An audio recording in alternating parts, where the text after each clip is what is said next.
So, welcome again to this second lecture of the course Solar Photovoltaics Principles, Technologies and Materials. So, just recapping the last lecture, we did not do anything significant in last lecture, but nevertheless, so we just had a overview of the course that what we will do over the course of next 40 lectures, and we also had a look at motivation for the use of motivation behind solar energy applications, and this is mainly because since we are all running out of fossil fuels in in a relatively shorter course of time, and given that we have a lot of pollution problems because of fossil fuel related energy, there is a strong need to develop non-polluting solutions and from sources which are sort of in some sense permanent, just like solar energy. So, there are many sources of energy, but solar energy out of all the sources is one of the most attractive ones because of near permanent nature and a very high amount of energy that is available to the mankind, especially in countries like India, which are hot and warm countries where sunlight is abundant throughout the year.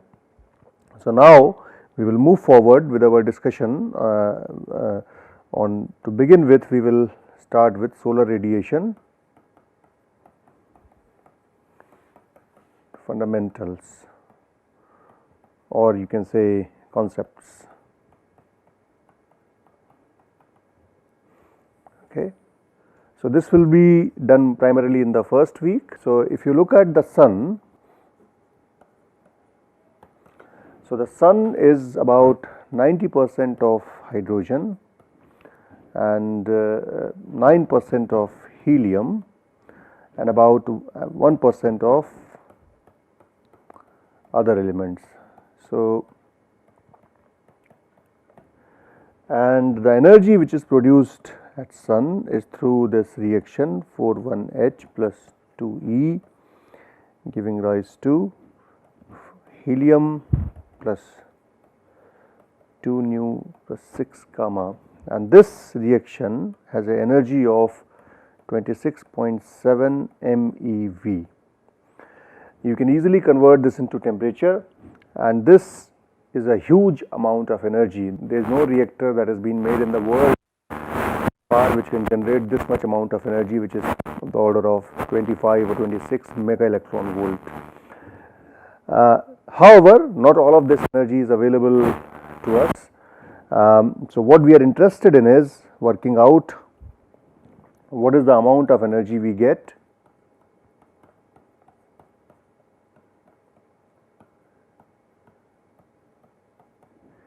and this energy is not available all the time. So, and it is not available at all the wavelength, it is not available for example at night, even during the day the intensity changes. So, what are the variations?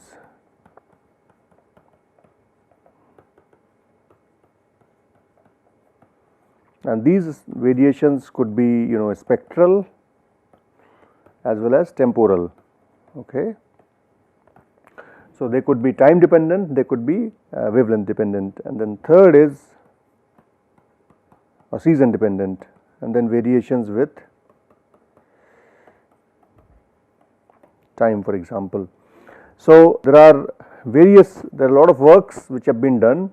We will not be able to cover all of them, but we will try to concise this information in such a manner so that you get a gist of what are the variations, what are the losses that happen in the solar energy when it reaches the earth, and how do the variations take place over the period of time.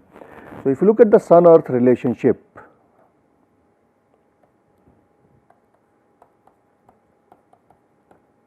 or sun earth sun relation,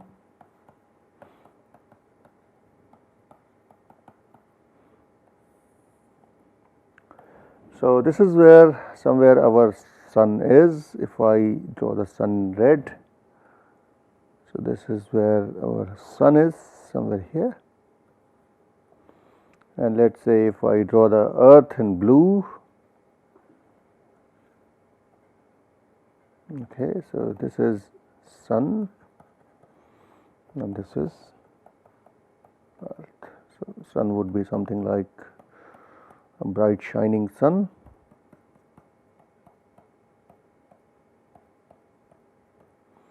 And this would be Earth, full of water and mountains and earth and land and whatever. And the sun temperature is of the order of 20 into 10 to the power 6 Kelvin. Okay, and so it's at this temperature is at the, you can say, core. Okay, and the outer surface is like is akin to a black body, which is the coldest, and the temperature here is about 5800 Kelvin. It's approximately 800 Kelvin. This is the coldest part. Okay, and the radius of sun is approximately, the radius is about 6.96 into 10 to the power 5 kilometers. On the other hand, Earth has a radius of about 6.35 into 10 to the power 3 kilometers. So, you can see that there is a difference of nearly 2 orders of magnitude in the radius of sun and Earth. So Earth is a lot smaller than sun. So, the angle which is subtended by sun at the center of Earth is about, this angle is nearly half a degree. So, to be precise, it is about 0.53 degrees, and the distance is, this distance is nearly, if I take center to center distance, it's so this distance d is about 1.5 into 10 to the power 8 kilometer, and there is a variation of about 1.7%. So, of course, this figure is not drawn up to the scale, it is just a schematic diagram. So, the rate of energy emission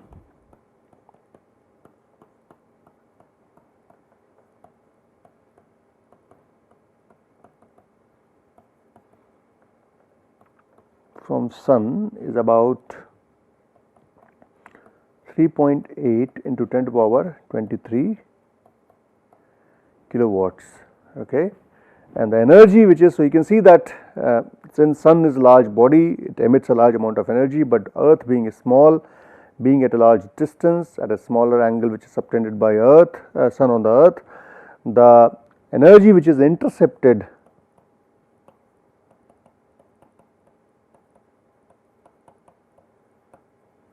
by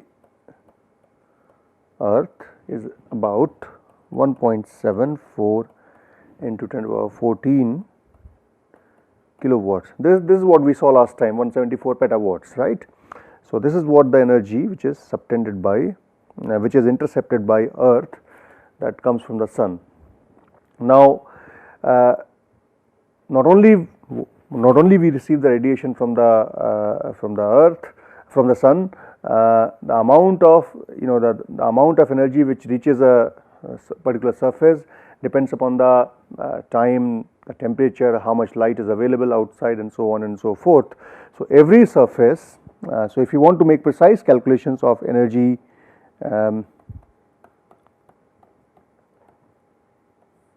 energy that is passing through a surface. So, let us say you have this surface, this body, let us say, and this body has a absorptivity of, let us say, alpha. Okay. So, you have some incident radiation. Now, this incident radiation, depending upon the absorptivity, depending upon the reflectivity, the surface will also have certain reflectivity, and this will also have certain transmittivity, right.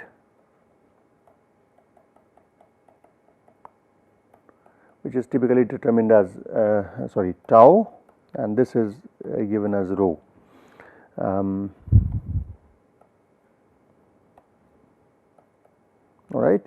So, depending upon the reflection coefficient, some may get reflected, some may get absorbed inside, and the remaining may go out. Okay. So you will have one component of reflection, you will have some absorption, and remaining will be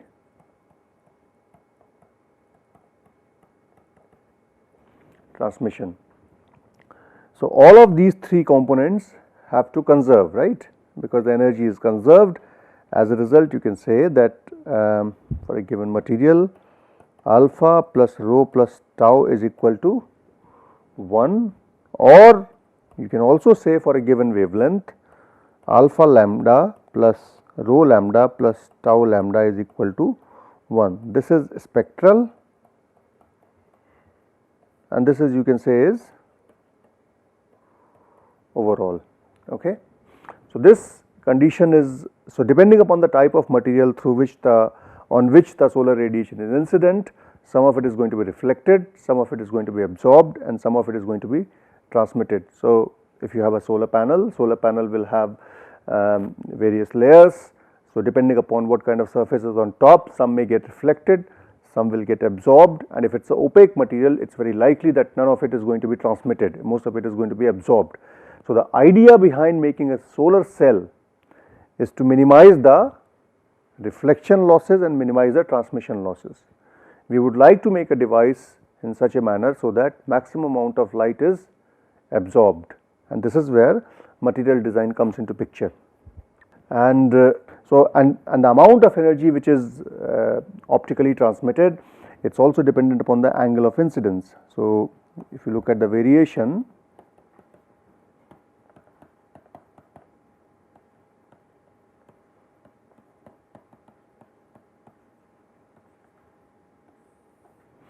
so if you look at, for instance, angle of incidence and absorptance, let us say for a black point.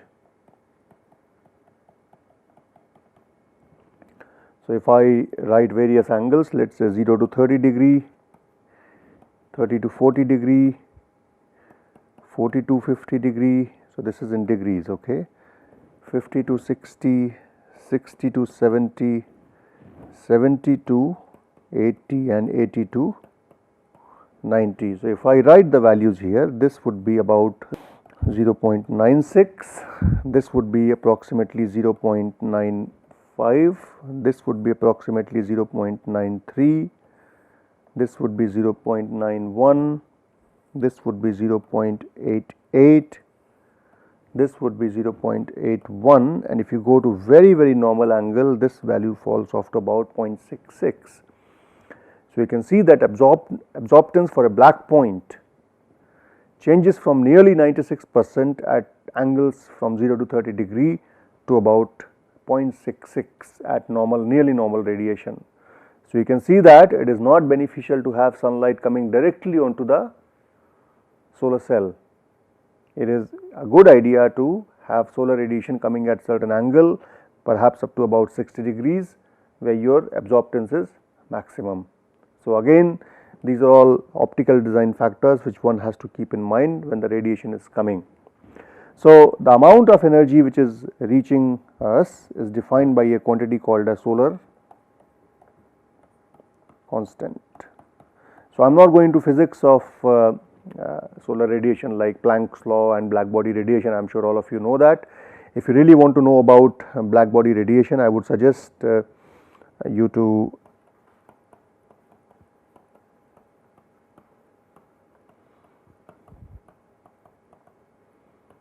and optics, then I would suggest you to read solar thermal engineering book by Y. Goswami, and another book you can consider is by so you can consider this another book, solar energy engineering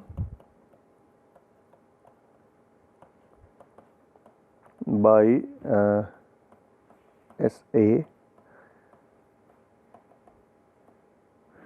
Calogero. So these two books give you good idea about. So sorry, this book is the first one's name is different. First one's name is Principles of Solar Engineering.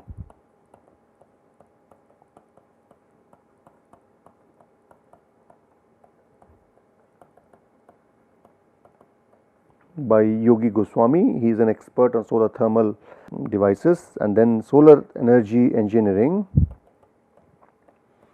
by Solaris Calogero. That's again a good book. These two books give you fair details about black body radiation, the optical principles, the how the what is the relation of transmission with respect to index of refraction and reflection and so on and so forth. So these two books would be able to give you brief account of those things. So unfortunately, we don't have sufficient time to and breadth to get into those details, but what I wanted to point out was, if you have certain amount of radiation coming onto a surface, the amount of radiation that is going to be, so you will have some reflection losses, you will have some absorptance and some transmission. From the perspective of a solar cell, it is important to maximize the absorption and minimize the reflection and transmission, and this is where your material design and solar cell design comes into picture. And not only that, the angle of incidence also plays an important role in how much energy you are going to receive inside the how much energy you are going to absorb within the solar cell. So for instance, you can see here that if your angle of incidence is near normal, you have nearly 65% of absorption for a black body, considering it is a black body, whereas most of the surfaces are grey in nature. As a result, this figure is going to be even lower, and for a incidence angle of less than, let us say, 60 degrees, you have more than 90% absorption. Okay, and these figures will change when you change the type of surface, that is to convert from black to grey. So solar constant is so let's now look at solar constant. So solar radiation intensity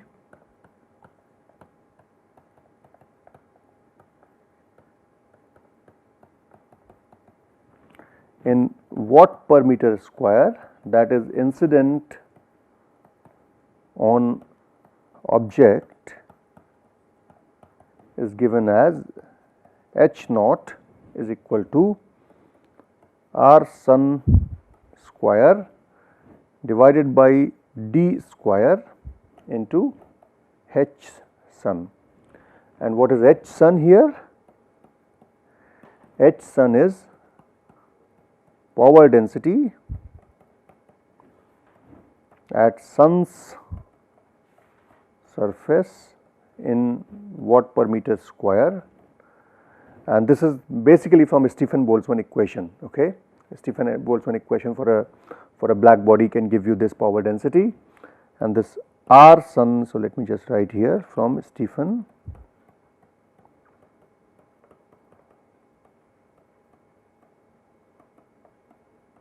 equation. Okay.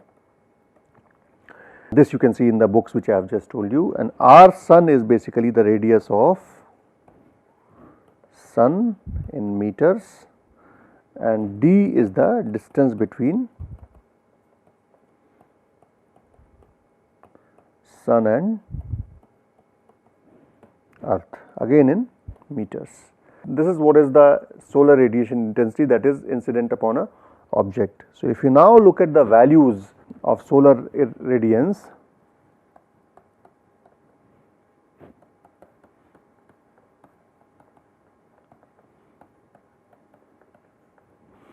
so for earth we have, it's such a so corresponding to the distance that earth has, it's about, if you remember, it's about 1.5 into 10 to the power 8 kilometers, and let me see if this was the right figure. So yeah, it's about 1.5 10 to the power 8 kilometers, and this gives a value of about 1366.1 watt per meter square. So this is what is the mean solar irradiance. Okay, mean solar irradiance, and this is called as solar constant. Okay. So, this value is, so if I go to previous slide, so H naught on earth is 1366.1 watt per meter square. This is the mean value, all right. There will be some fluctuation in this value if you have some fluctuation in the distance. So, distance has an error of about 1.5%, which means this value will also have that much error, but we take it as about 1366. Comparing with other planets, such as, for example, if you look at Mercury, okay. Mercury is at a distance of 57 into 10 to the power 6 kilometer, okay, or you can say 5.7 into 10 to the power 7 kilometer. This has a solar constant of about 9116.4 watt per meter square. So, nearly 6 times or increase in the 6 or 7 times increase in the value. Whereas, if you look for something like Mars, Mars has a distance of about 2.27 into 10 to the power 8 kilometer, and this is a value of about 588.6 watt per meter square. And if you look at something like I don't know, Saturn, or which is very far, Saturn has a distance of 14.26 into 10 to the power 8 kilometer. This has a value of about 15.04 watt per meter square. So, Mercury being closer to Sun has much higher value of solar radiance. Earth sitting somewhere in between has a value of about 1366 watt per meter square, whereas the values for Mars, and as you go further and further, they drop significantly. In fact, at Pluto it would be even smaller, it is less than a watt per meter square. So, it is not a good idea to have a solar cell on Pluto. So, there is something now called as extraterrestrial solar radiation, right. So, we defined various things. So, the radiant, so the previous value was a solar constant, which was a mean value of solar radiation that is incident on the Earth's surface. Okay. Now, the radiant power density outside Earth's atmosphere is given through, let us say this is IS, this is given through ISC, which is a solar constant. Now, this is dependent upon the number of the day of the year. So, this is given as 1 plus 0.033 into cos of 360 n divided by 365 year. So, this 365 is the number of days in the year, 360 degree is the angle around the circle, and this n is the number of day of year. Okay. So, this ISC has a value, as I said, is 1366, or some people also say 1367 watt per meter square, and n is the day of the year. So, you can see that this value will change. So, this value of the power density outside Earth's atmosphere will change depending upon the which day of the year you calculate it. So, this goes as solar constant multiplied by 1 plus 0.033 into cos of 360 into n divided by 365, and this n is the number of day of the year. So, you can see that if your n is equal to 365, all right. So, this will be cos of 360, and cos of 360 is 1, right. Cos of 2 pi is equal to 1. So, this will be approximately equal to the solar constant. So, you can calculate on which days it is going to be equal to the solar constant, on which days it is going to be minimum, and so on and so forth. There is going to be some variation, and it would be a nice exercise to plot IS versus n. Okay. So, this is an exercise that you can carry out for a better understanding of results. So, the solar radiation that comes on the earth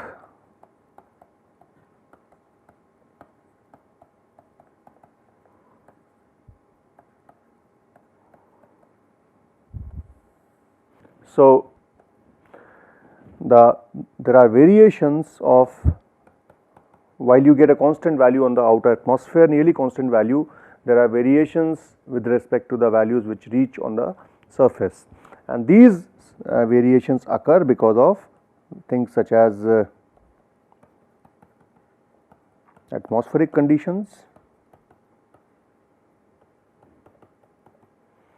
and or conditions or effects, and this is mainly to do with the things like absorption, and then you have scattering. Okay. So, absorption could be because of presence of variety of molecules which can absorb the radiation, and scattering could be because of presence of molecules as well as dust particles and so on and so forth. So, they lead to absorption and scattering. Then you have local variations. Local variations could be because of things like water vapor, how much moisture you have in the atmosphere. It depends upon the cloud condition,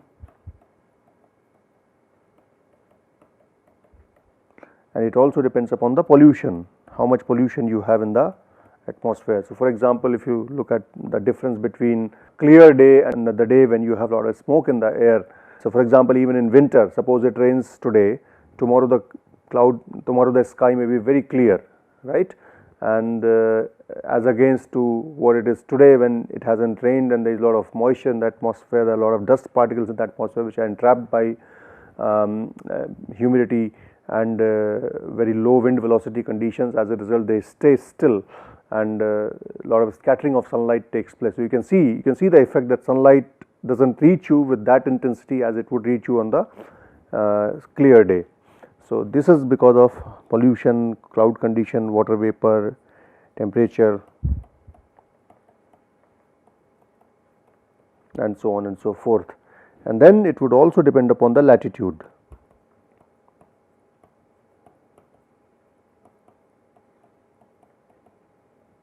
Latitude of the location, and then of course, it is going to be affected by season and time of the day. These things affect the amount of energy that reaches us. So, on one hand we are saying that we have a solar constant of 1366 or 67 watts per meter square, which is essentially the energy that is incident on the earth. But earth is not just a surface, there is an atmosphere around it, and this atmosphere around it affects the amount of energy that reaches us. So, extraterrestrial radiation is basically solar constant multiplied by 1.1 plus 0.033 into cos of 360 n divided by 365. You can see that the value of this cos factor will vary between 0 and 1, right.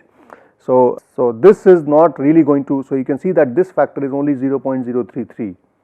So, value here is not going to change significantly, it is going to remain somewhere in the vicinity of 1366. It has some variation as a function of n, but it is not going to hugely different. However, what makes it really variable are these conditions, the atmospheric conditions such as absorption, scattering, local variations because of water vapor, cloud condition, climate, pollution, temperature, where you are, okay, whether you are in England or whether you are in India or whether you are in Sri Lanka or in Malaysia, and the season and time of the year. So, we will further delve into these topics in the next lecture. Thank you.